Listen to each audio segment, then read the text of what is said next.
Bismillahirrahmanirrahim. Alhamdulillahi rabbil alamin. Wassalatu wassalamu ala sayyidina wa maulana Muhammadin wa ala alihi wa ashabihi ajma'in.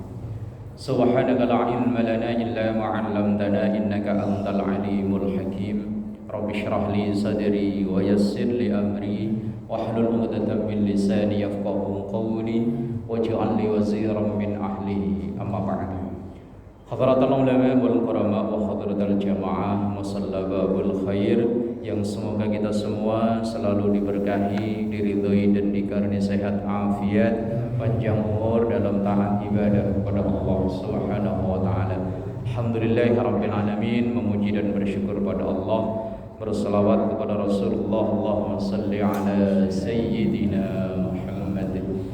Dan mari kita awali dengan Bismillahirrahmanirrahim ila hadratin Nabi Mustafa Muhammadin sallallahu alaihi wasallam wa ala alihi wa ashabihi wa azwajihi wa dhurriyyatihi wa ahli baitihi al-kiram wa jummatihi minal muslimina wal muslimat wal mu'minina wal mu'minat aina ma kanu, khususan mu'allif hadzal kitab Syekh An-Nawawi Ad-Dimashqi bi barakatil Fatihah.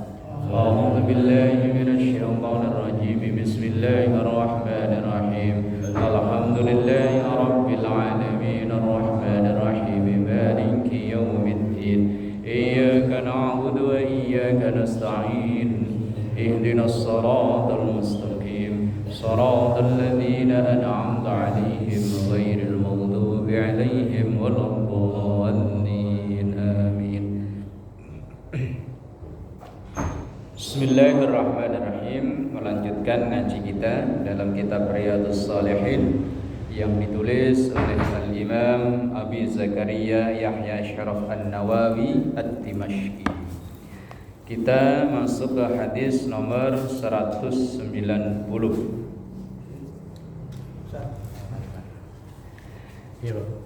Bismillahirrahmanirrahim. An Abi Sa'id Al-Khudri radhiyallahu anhu. Hadis yang diriwayatkan oleh Imam Abu Sa'id Al-Khudri, sahabat Rasulullah sallallahu alaihi wasallam. Anin Nabi sallallahu alaihi wasallam qala.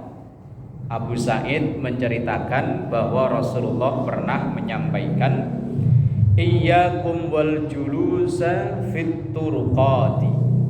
Iyyakum, hendaklah hindari, hati-hati, wal julus, duduk-duduk, fit turuqat, di pinggir-pinggir jalan. Ini keseharian kita ya. Ternyata Rasulullah beliau bilang hindari, hati-hati ketika duduk-duduk di pinggir jalan. Kita baca dulu sampai habis hadisnya. Faqalu ya Rasulullah ma lana min majalisina buddun. Ketika Rasulullah menyampaikan ini, kemudian para sahabat, kalau bahasa kita, protes. Waduh, gimana ya Rasul? Natahaddatsu fiha, banyak hal yang bisa kita bicarakan di pinggir jalan itu. Apalagi kondisi kita orang Jakarta ya. Dalam rumah kan RSSSSSSSSSSS-nya banyak. Rumah sangat sederhana sekali, sampai selonjor saja susah, sangat sempit. Berapa tadi S-nya? Banyak Banyak ya.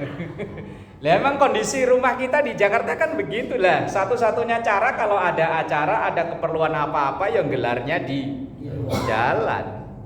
Apalagi menjelang Agustusan. Wah, wes. Hampir setiap gang, pokoknya orang mau lewat pusing aja kan. Lah terus gimana ya Rasul? Wong kenyataannya kami ini nggak bisa untuk tidak duduk-duduk di pinggir jalan, karena banyak hal yang kami bicarakan itu ya di pinggir jalan. Rapat RT ya di pinggir jalan ya. Wong RT-nya nggak punya kantor ya. Iya. Kalau RW ada ya? Ada. Iya. Rapat RT ya di pinggir jalan, selamatan ya di pinggir jalan, pengajian ya bukan di pinggir jalan, dia memang di jalan, di tengah malah bukan di pinggir. Lah, ketika Rasulullah menyampaikan larangan itu, para sahabat protes, ya Rasul, Waduh, gimana ini? Kalau bunyi teks hadisnya ya Rasulullah ma lana min majalisina buddun natahaddatsu fiha. Wah, enggak mungkin kayaknya ya Rasul kalau kami tidak duduk-duduk di pinggir jalan. Wong banyak hal kami bicarakan, kami selesaikan di pinggir jalan. Faqala Rasulullah sallallahu alaihi wasallam. Kemudian Rasulullah menjawab, fa idza abaitum, kalau kalian enggak bisa meninggalkan duduk-duduk di pinggir jalan illal majelis tadi itu. Kalau enggak bisa meninggalkan duduk-duduk di pinggir jalan, fa'atu at-tariqa haqqahu. Fa'atu, maka tunaikanlah hak-haknya jalan. Ini menunjukkan betapa demokratisnya Rasulullah. Ketika beliau menyampaikan larangan, kan awalnya beliau bilang iyyakum wal julusa fit turuqat, kalau bisa kalian jangan duduk di pinggir jalan. Wah, enggak bisa ya Rasul, kan disanggah kan berarti sama sahabat. Nah, ini menunjukkan betapa Rasul itu sangat terbuka. Kalau memang larangan itu kok enggak bisa ditinggalkan, ya dicarikan solusi. Enggak langsung main larang aja, tapi enggak dicarikan solusi. Dan menunjukkan betapa Rasul itu pribadi yang terbuka menerima usulan dari para sahabat. Dan banyak hal Rasulullah itu ya sering, kalau orang Jawa rembukan, kalau kita apa? Musyawarah.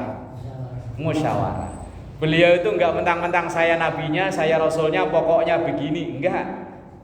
Pokoknya begini, enggak. Tapi beliau itu sering diskusi. Kalau memang ada masalah yang harus dibicarakan, dibicarakan. Enggak langsung otoriter. Pokoknya begini ya begini, apa kata saya begini ya begini, enggak.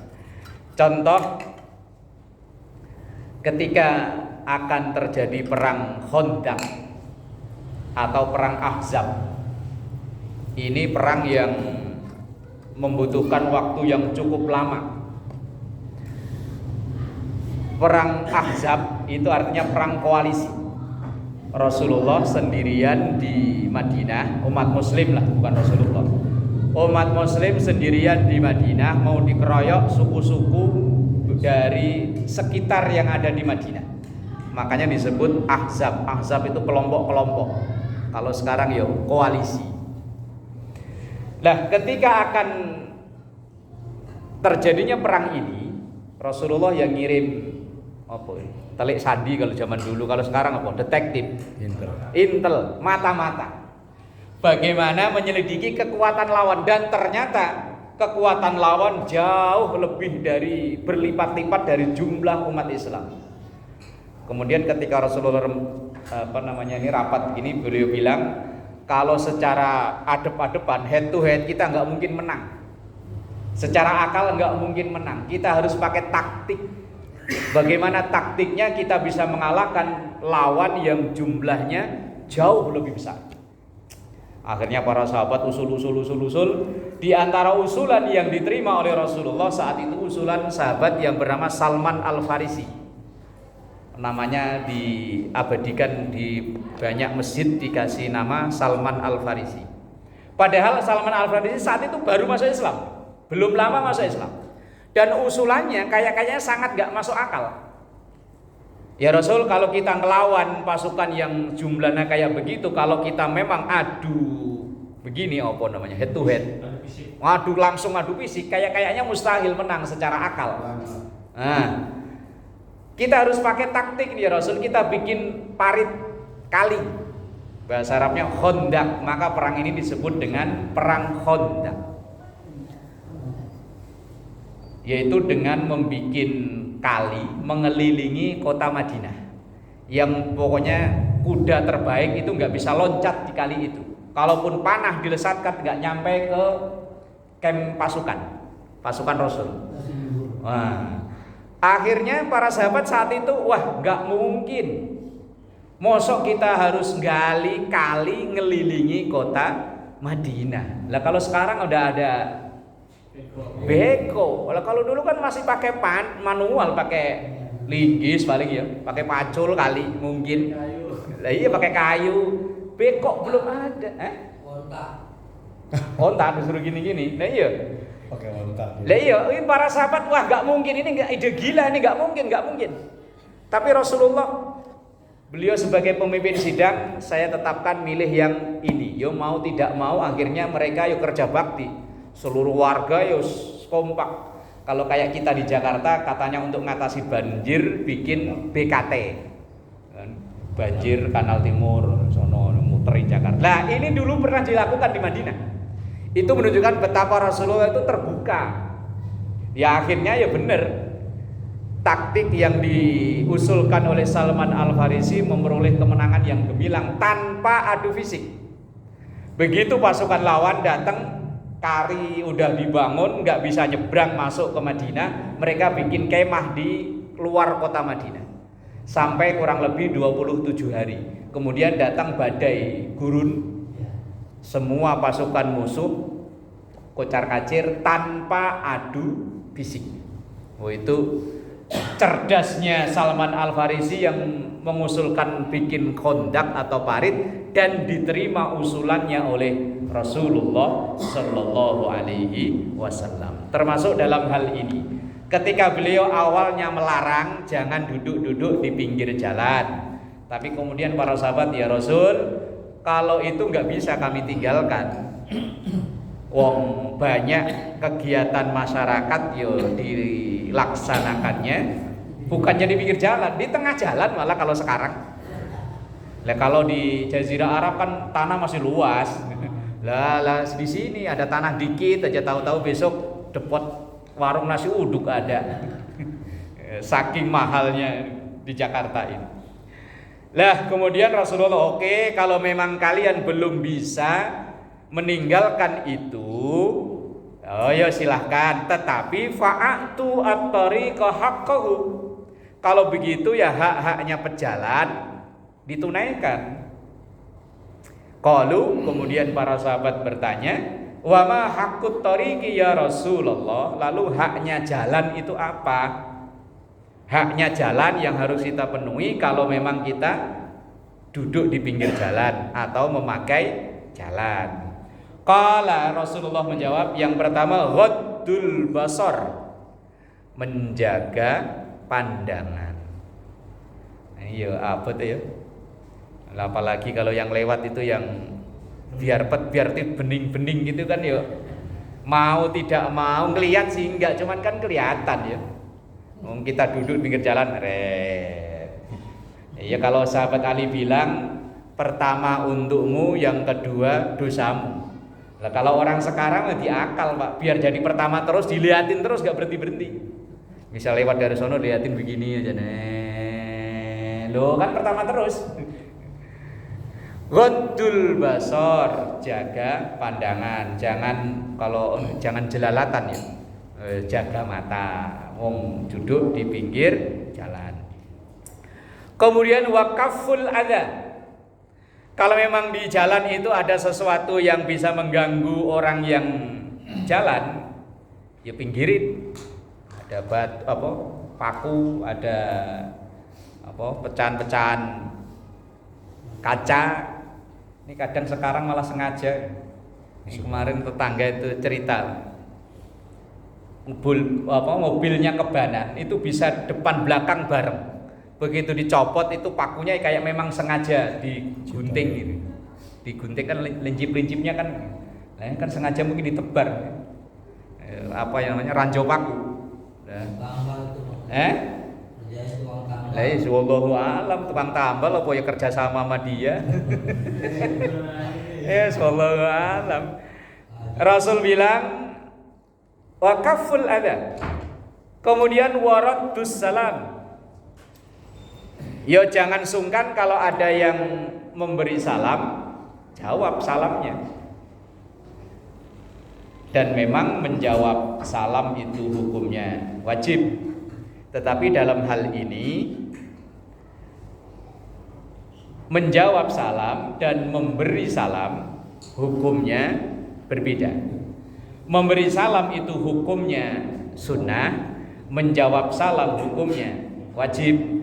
Tetapi dalam hal ini sunnah pahalanya lebih besar daripada wajib. Dalam hal ini loh, kita memberi salam, assalamualaikum, itu hukumnya sunnah. Yang menjawab waalaikumsalam, wajib. Tetapi dalam hal ini sunnah pahalanya lebih besar daripada wajib.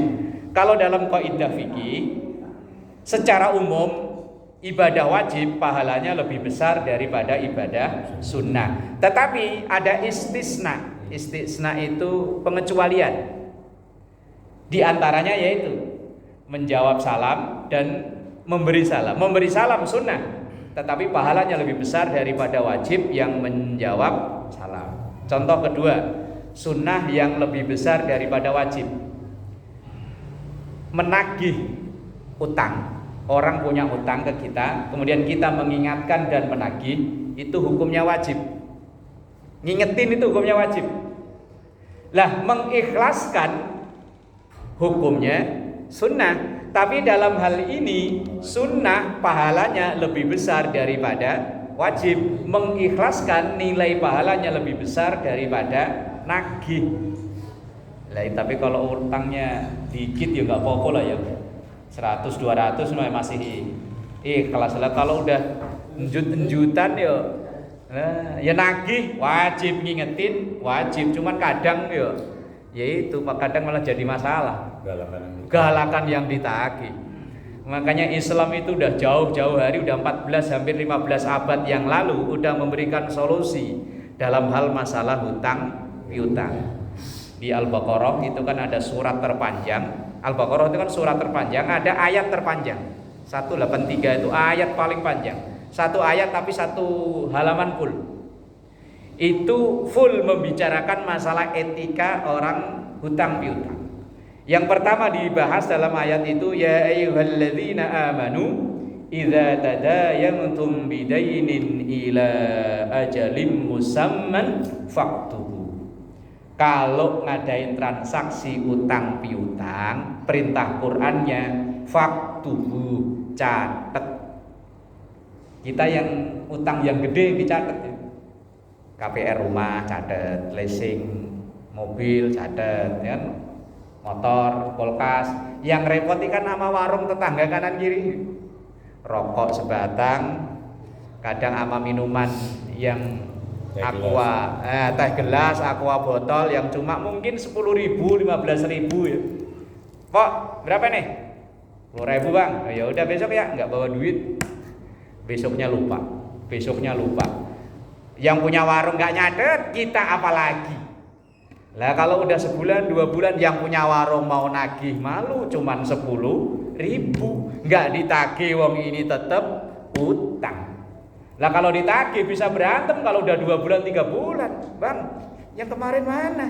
Apaan? Kemarin rokok sama bayar, Bu. Udah kayaknya. Jadi dah. Ya Allah, maka Quran udah bilang jauh-jauh hari faktubu, catet. Cuman kadang kalau utang dikit ya nyatetnya males ya. Yang utang apa yang? Ya dua-duanya harusnya. Wong perintahnya faktubu itu dalam bentuk jamak. Faktubu, catatlah oleh kalian. Yang namanya kalian berarti kan pihak pertama dan pihak kedua. Repot kadang. Ya tadi yang utang tetangga, utang temen yang utangnya nggak banyak, mungkin pas lagi makan bareng kebetulan duit kita ketinggalan, pinjam dulu dong 20. Nah ini kadang sering bikin masalah kalau nggak dicatat. Cuman ya itu karena kita nggak terbiasa nyatet utang yang kecil-kecil. Padahal itu Quran loh yang bilang kalau memang adain itu statusnya utang, catet. Kecuali ya kalau memang ya udahlah 20 mau nggak usah utang, udah kasih. Nah, selesai urusan. Dan utang ini kan bukan hanya urusan dunia ya, sampai akhirat tetap ke bawah. Maka ketika ada yang meninggal ya, kalau sambutan kan salah satunya para jamaah semua apabila ada almarhum, ada sambutan utang piutang atau janji yang belum terpenuhi, mohon menghubungi ahli waris. Karena memang ada hadis nafsul mu'min mu'allaqah bidainihi hatta yuqdo anhu. Nafsul mukmin, jiwa seorang mukmin, orang yang beriman, mu'allaqah. Mu'allaqah itu kalau dimaknai tekstual menggantung. gantung. Bidainihi dengan hutang-hutangnya hatta yuqda anhu sehingga hutang itu dibayar. Makna gantung itu kalau dimaknai bebas kan ya gentayangan. Arahnya nggak jelas. Perjalanan menuju Allah terhambat karena hutang yang belum terbayar. Lah kalau utangnya gede lah sekalian. Lah kalau utang cuman rokok sebatang sama air minum sebotol kan ya serem. Nah, termasuk tadi waraddus salam, menjawab salam. Dan menjawab salam itu hukumnya wajib, kecuali ada beberapa hal yang malah memang kita salam nggak boleh dijawab. Imam kalau lagi nyamami sholat itu salamnya nggak boleh dijawab, batal sholatnya. Nah iya kan, masuk misalnya nanti saya isya ngimamin, Assalamualaikum warahmatullah, terus belakang kompak Waalaikumsalam, batal sholatnya. Kalau ngaji Ustaz, ngaji dan salam gimana? Baiknya gimana baiknya? Sebaiknya salamnya jangan dikencengin. Ya tetap salam karena kita masuk ke situ. Tapi jangan dijaharkan. Ini salam yang tidak wajib dijawab, justru malah nggak boleh dijawab. Terus ada salam yang nggak boleh dijawab, salamnya non muslim. Dijawab cuma redaksinya sedikit berbeda. Nanti di bagian belakang kitab ini ada. Ketika ada non muslim yang bukan orang Islam memberikan salam kepada kita tetap jawab, tapi redaksinya yang berbeda. Kalau yang sesama muslim, Assalamualaikum, Waalaikumsalam. Kalau dia warahmatullah, kita ya warahmatullah. Kalau dia wabarakatuh, kita ya wabarakatuh. Tapi kalau non muslim, apalagi kan kita ini tinggal kanan kiri banyak teman tetangga yang non muslim. Dan salam ini sudah menjadi budaya. Ketemu, Assalamualaikum Pak Ji, kan udah biasa ya. Ketika yang mengucapkan itu non muslim, maka kita jawab waalaikum, sampai di situ aja.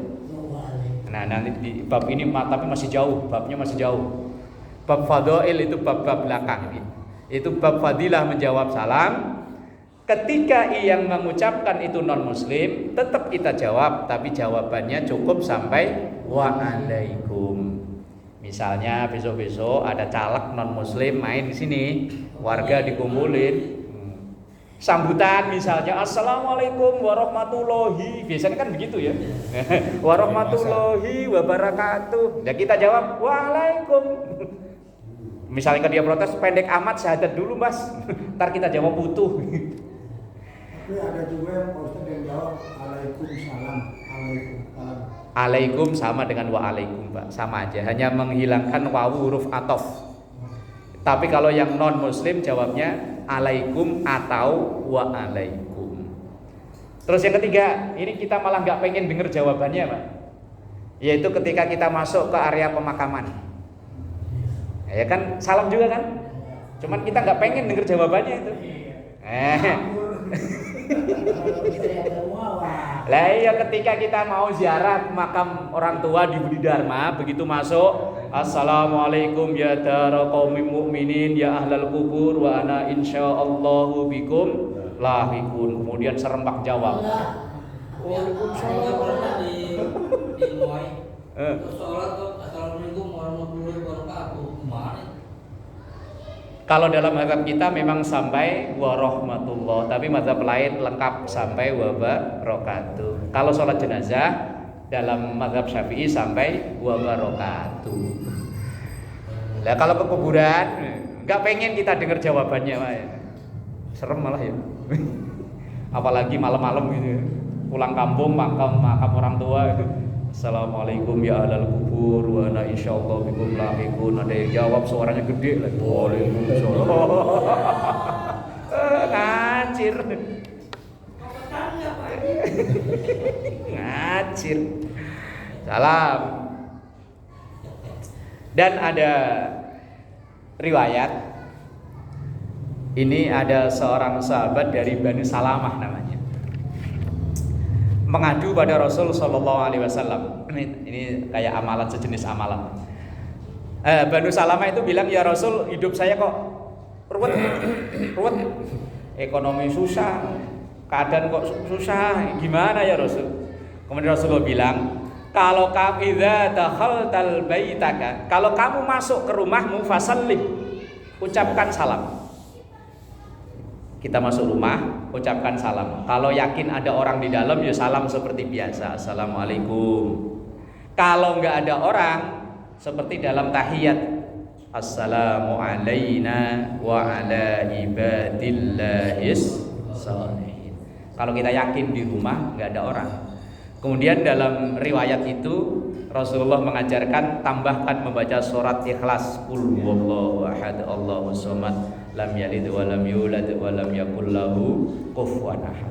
Setiap kali kita habis dari bepergian dari mana mau masuk ke rumah, ucapkan salam ditambah baca Al-Ikhlas. Itu dalam riwayat itu sampai sekian hari sekian bulan dijalani, kemudian dimudahkan oleh Allah Subhanahu wa taala. Cuman kadang salam juga salamnya nggak jelas ya. Assalamualaikum. Jawabnya apa kalau gitu? Assalamualaikum, lam. Salam datang terus salam. Ya Allah. Baik, kita lanjutkan bahwa kalau memang terpaksa kita berada di pinggir jalan, ya tetap hak-hak pejalan dijalani, dipenuhi. Di antaranya adalah waraddus salam. Kemudian wal amru bil ma'ruf wan nahyu 'anil munkar. Tetap mengamalkan amar ma'ruf nahi munkar. Kemudian dari hadis ini dikomentari atau diperjelas oleh Imam Al-Ghazali dalam kitabnya Al-Adab Fiddin, adab etika fiddini dalam beragama. Beliau bilang ada bulu julusi ala tariq, etika duduk-duduk di pinggir jalan atau nongkrong-nongkrong di pinggir jalan. Yang pertama ghaddul basar, seperti tadi, menjaga pandangan mata, dijaga. Kemudian yang kedua nusratul mazlum, membantu kalau ada orang yang kerepotan ketika di jalan. Namanya orang di jalan kadang malah lebih manfaat daripada orang yang lagi wiridan ya. Nah, kalau ada orang jatuh, orang tabrakan, kecelakaan, yang nolong ya orang yang lagi nongkrong-nongkrong. Cuman kadang ya itu ada kesempatan dalam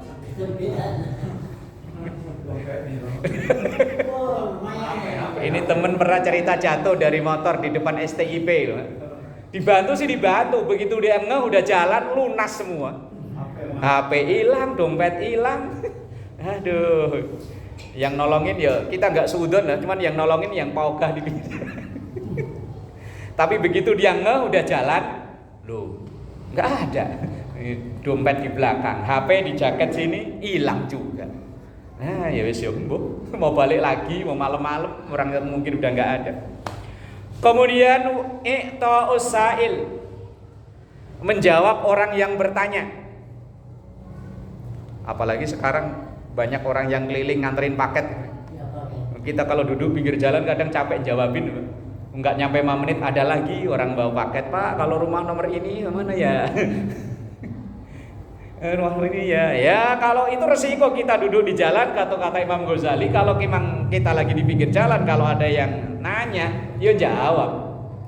I'ta'us sa'il, menjawab pertanyaan. Kemudian tarkut talafut. Apa itu? Talafut itu apa ya? Jelalatan tadi. Jelalatan. Kita duduk di pinggir jalan cuman matanya begini aja. Lah lama-lama malah dicurigain orang, menggambar ini kayaknya ini. Yang mau nandain ini rumah yang deket tiang listrik ini ntar malam sikat ini. Ya kalau begini aja kan, duduk pinggir jalan tapi matanya begini aja kan. Apalagi kalau kita bertamu ke kampung orang. Lah kalau di kampung sendiri sih kepada kenal. Kemudian kata Imam Al-Ghazali, ighasatul malhuf, membantu orang yang membutuhkan bantuan. Nah ini diantara beberapa etika ketika kita berada atau duduk-duduk di pinggir jalan. Lengkapnya agama kita ketika menyampaikan adab atau etika, dimanapun Islam udah mengatur adab atau etikanya. Bahkan sampai hal yang remeh-temeh sekalipun ya, kayak orang bersin itu kan kayaknya remeh banget ya, tapi dalam Islam juga ada aturannya. Baik, bismillahirrahmanirrahim. Muttafaqun alaih, hadis diriwayatkan oleh Imam Bukhari dan Muslim. Kita lanjutkan masuk bab yang selanjutnya, yaitu babun taghlidzu uqubati man amara bi ma'rufin aw nahyu an munkar wa khalafa qawlahu wa fi'lahu. Bab yang menjelaskan tentang hukuman berat atau azab yang besar bagi orang-orang yang amar ma'ruf nahi mungkar tapi ia berbuat sebaliknya. Ia nyuruh sholat, dia sendiri nggak sholat. Yang ngelarang mabuk, dia sendiri mabuk. Ngelarang main togel, dia malah rajin pasang slot ya. Yang lagi rame kan slot apa? Yang anggota dewan katanya lagi rapat main slot ya. Saya cuma lihat sekilas, nggak pernah nonton TV, udah lama nggak nonton TV. Katanya, iya anggota DPRD lagi perempuan lagi, ya Allah, ya Allah ada aja. Dipecat apa dilanjutin? Apa nyalak lagi? Oh, jangan-jangan nyalak lagi, ntar pindah dapil di Jakarta ketahuan pindah sono lah ke Papua, kemana? Ini bab yang ke-24 membahas tentang bahayanya atau siksa besar yang akan diterima bagi orang-orang yang amar ma'ruf nahi mungkar tapi ternyata ia berbuat sebaliknya. Ini diawali dengan ayat Quran dalam Al-Baqarah, atamuruna an-nasa bil birri wa tansawna anfusakum wa antum tatlunal kitab afala ta'qilun. Atamuruna, apakah kalian menyuruh an-nasa manusia bil birri melakukan kebaikan wa tansawna anfusakum tapi engkau justru malah melupakan dirimu sendiri. Nyuruh sholat tapi dia enggak sholat, persis kayak perilaku calo, Pak. Calo di terminal ya. Ayo priuk. Kalau priuk mah enggak, biasanya kalau bis-bis luar kota ya.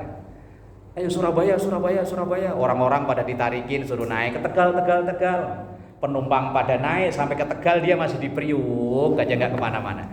Kan perilaku calo kan begitu. Sholat. Orang pada berangkat ke musola, berangkat ke masjid jamaah, dia mah masih asik aja lo main catur di pinggir jalan. Woi jangan mabuk lu, ntar otakmu rusak. Dia sendiri begitu pada pergi bekas minumannya diminum. Wes otak calo calo bis kan begitu perilakunya kan. Nyuruh orang tapi dia sendiri terakhir. Wah itu dulu sering saya itu. Aduh. Dulu tinggal di sini, kerja di Kampung Rambutan, Pak. Pulang jam segini nih biasanya baru pulang. Kadang jam 8 baru pulang. 07 dulu kan ada Mayasari itu. Kampung Rambutan Priuk. Asal connect. Awalnya yuk saya kejar beneran, Pak. Terakhir lari saya. Tapi begitu kita naik di belakang masih banyak, asem. Perilaku calo. Ini dalam ayat ini kan atamuruna an-nasa bil birri wa tansawna anfusakum. Kalian nyuruh orang untuk berbuat baik tapi dirimu sendiri enggak. Wa antum tatlunal kitab, padahal kalian yuk baca kitab-kitabnya. Dalilnya tahu kalau ini akan begini, itu akan begitu, ya cuma nyuruh. Afala ta'qilun, apakah kalian tidak mikir? Kemudian ayat yang kedua yang dikutip oleh Imam Nawawi, ya ayyuhalladzina amanu lima taquluna ma la taf'alun kabura maqtan indallahi an taqulu ma la taf'alun. Ya ayyuhalladzina amanu, ini yang menjadi khitab, yang diajak ngobrol dalam ayat ini orang-orang yang iman. Kan kadang dalam Quran itu memakai redaksi ya ayyuhan nas, tapi kadang ya ayyuhalladzina aman. Kalau ya ayuhan nas itu biasanya ayat yang berkenaan tentang keumuman dilakukan oleh semua orang, baik orang Islam maupun yang tidak. Pemberitahuan biasanya tentang masalah-masalah sosial. Seperti dalam ayat ya ayuhan nas inna khalaqnakum min dzakari wa untha wa ja'alnakum syu'uban wa qabail. Manusia, kami jadikan kalian itu dari laki dan perempuan, kemudian kami jadikan bersuku-suku, berbangsa-bangsa. Lah kalau ayat ya ayyuhalladzina amanu ini ayat lebih spesifik, lebih khusus. Yang dituju adalah hanya orang-orang yang beriman. Sama kayak misalnya pemberitahuan dari pengurus wilayah, Bapak Ibu semua yang ber-KTP Jakarta. Berarti kan yang dituju hanya yang punya KTP Jakarta, yang KTP luar Jakarta ya enggak. Lah ini yang dimaksud ayat ini adalah amanu, berarti yang dituju adalah orang-orang yang merasa dirinya punya iman. Lima taquluna ma la taf'alun. Lima kenapa taquluna kalian ngomong ma la taf'alun tentang apapun yang tidak engkau kerjakan. Cuma nyuruh tapi kerjain enggak. Ya kayak tadi, kayak calo. Kabura maktan, sungguh kemurkaan yang besar indallahi di sisi Allah, antaqulu ma la taf'alun, kalau engkau mengatakan sesuatu yang tidak engkau kerjakan. Ini dua ayat yang diambil oleh Imam Nawawi untuk membahas tentang orang-orang yang amar ma'ruf nahi mungkar tapi dia malah berbuat sebaliknya. Kemudian hadisnya An Abi Zaid Usamah bin Harisah radhiyallahu anhuma qala sami'tu Rasulullah sallallahu alaihi wasallam. Dari sahabat Abi Zaid Usamah bin Harisah, qala ia mengatakan sami'tu, saya mendengar. Berarti langsung sahabat Abu Zaid langsung mendengar apa yang disampaikan oleh Rasulullah sallallahu alaihi wasallam.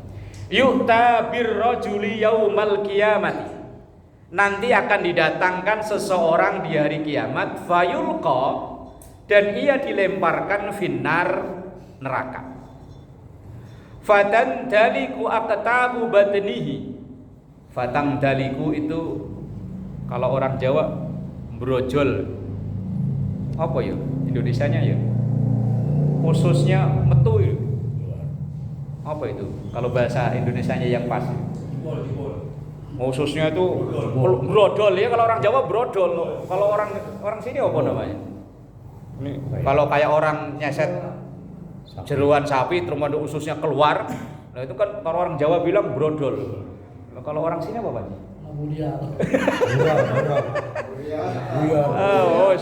Pokoknya ketika dilemparkan ke neraka itu ususnya langsung keluar semua itu. Brodol ya. Terburai. Oh ya segitulah bahasanya, pokoknya yang enak itu. Bahasa Indonesia. Bahasa Indonesia yang baik dan benar sebagai warga negara Indonesia. Aqtabu batnihi, apa yang ada menjadi kandungan perutnya. Pokoknya segala isinya begitu dilempar langsung terburai. Wah ya saya ikutin loh ya, terburai. Iya fatan daliku itu dulu kalau guru saya maknai brodol ususe. Ya kalau orang Jawa dulu brodol ususe. Kalau orang Jakarta apa? Podo ae. Merotoli. Fayaduru biha kama yadurul khimaru firraha. Keadaannya berputar-putar seperti kayak khimar yang diikat di tali kemudian muter gitu. Kayak dulu anak kecil kalau belajar jalan itu. Iya, pakai bambu ya. Pakai bambu muter aja gitu. Kalau zaman sekarang udah enggak ada ya. Kok zaman saya kecil masih ingat ya. Iya kan bambu kan dimasukin muter. Nah, iya, zaman dulu kan begitu kan. Sekarang bingung coran semua. Lah keadaannya ketika dilemparkan itu ususnya itu kayak nyangkut di satu tiang, kemudian orangnya muter kayak layangan nyangkut di tiang listrik ini. Muter aja. Sikrak. Bahasa apa itu? Bahasa ngarang ya. Tidur dia, ngantuk. Bahasa ngarang ya. Kopi dulu, kopi. Bahasa gajah mah. Haji Pai bilang kopi. Fayajtami'u ilaihi ahlun nar. Ketika ngelihat yang kayak begitu, penduduk neraka langsung pada ngumpul. Apa itu? Kayak layangan nyangkut di tiang listrik kan gini. Ya Allah, kayak apa ya? Itu bayangan Rasulullah menceritakannya begitu. Fayaquluna ya fulan malaka.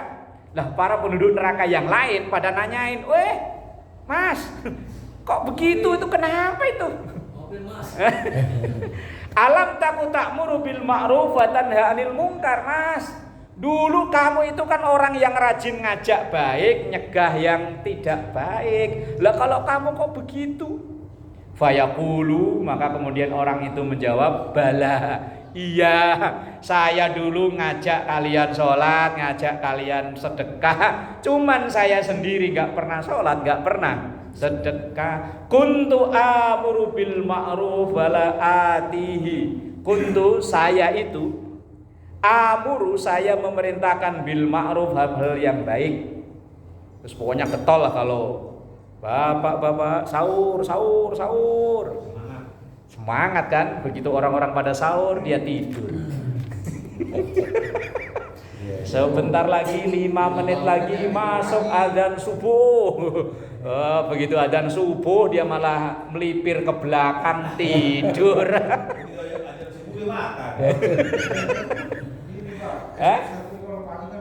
Bangun itu.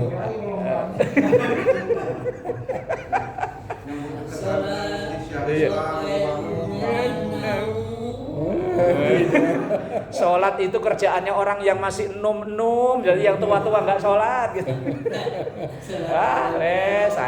Angel. Ruwet. Katanya kalau misalnya kita merasa belum berbuat baik ya, ngajak orang berbuat baik sendiri aja enggak kan tuh ya, bisa ngajak orang lain. Setan itu seneng katanya. Setan seneng katanya. Dapat temen. Dia dapat temen yang buat mainnya kayak layangan tadi itu. Tapi kesian setan asal dicalain melulu. Lah iya ya itu, makanya setan sekarang pada mau pensiun. Komplain mau pensiun. Yang korupsi dia, begitu ketangkep polisi bilangnya gara-gara kegoda setan. Yang zina dia bilangnya karena bujukan setan. Mau judi dia katanya dirayu setan. Kata setan, sekarang manusia lebih setan daripada setan. Makanya mau pada insaf setan. Setannya pensiun. Kalau bisa ngajuin surat apa namanya? Resign. Pengunduran diri jadi setan. Pengunduran diri dari setan. Manusianya lebih setan daripada setan. Ya Allah. Lebih besar ketan. Aduh ini. Kuntu amuru bil ma'ruf wala atihi. Bapak-bapak, masjid lagi butuh dana untuk pembangunan. Begitu dananya ngumpul, diambil buat pulang kampung.